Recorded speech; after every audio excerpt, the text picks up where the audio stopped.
ilma namaa jalqabaaf dhumasa tilmaamuni in ulfaata waan hundoo makeessa. Ilmi namaa daggalaa turee bulee dabala. Ilmi namaa daggalaa turee buleeti dabala. Ilmi namaa daggalaa turee bulee dabala. Ilmi namaa maaloo daggalaa turee buleeti dabala.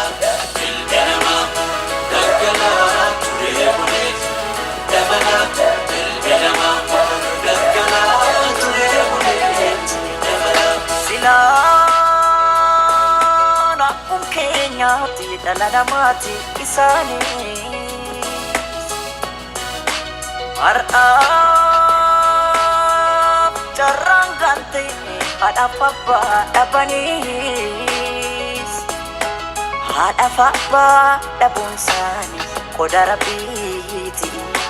Daa'imman kana gargaaruun qoda lammiiti.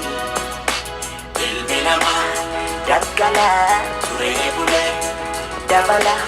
Ilmi namaa daggalaa turee buleeti dabala. Ilmi namaa daggalaa turee bulee dabala. Ilmi namaa maaloo daggalaa turee buleeti dabala. Ilmi namaa daggalaa turee buleeti dabala. Ilmi namaa maaloo daggalaa turee buleeti dabala. Daa'imman har'aa warra abdiin eegaree jiruu gadadootiin kophaa isaanii falmu. Haadhaaf abbaa dhabuun isaanii qoda rabbiiti.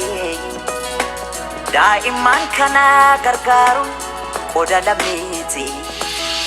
Dharra ilma namaa jalqabaaf dhumasa tilmaamuni in ulfaata waan hundoo makeessa. Ilmi namaa daggalaa turee bulee dabala. Ilmi namaa daggalaa turee buleeti dabala. Ilmi namaa daggalaa turee bulee dabala. Ilmi namaa maaloo daggalaa turee buleeti dabala. Ilmi namaa daggalaa turee buleeti dabala. Ilmi namaa maaloo daggalaa turee buleeti dabala. Boona ongee keessatti bakkeetti joologne beelaa wal gadaana. Ganna bokkaa keessatti qaama keenya kichuu qurraan wal qalamna. Masliifataani otoon jaalatin kunoonuma jirra kunoonuma jirra jiruu gadadooti. Dharra ilma namaa jalqabaaf dhumasa tilmaamuni in ulfaata waan hundoo makeessa. Ilmi namaa daggalaa turee bulee dabala.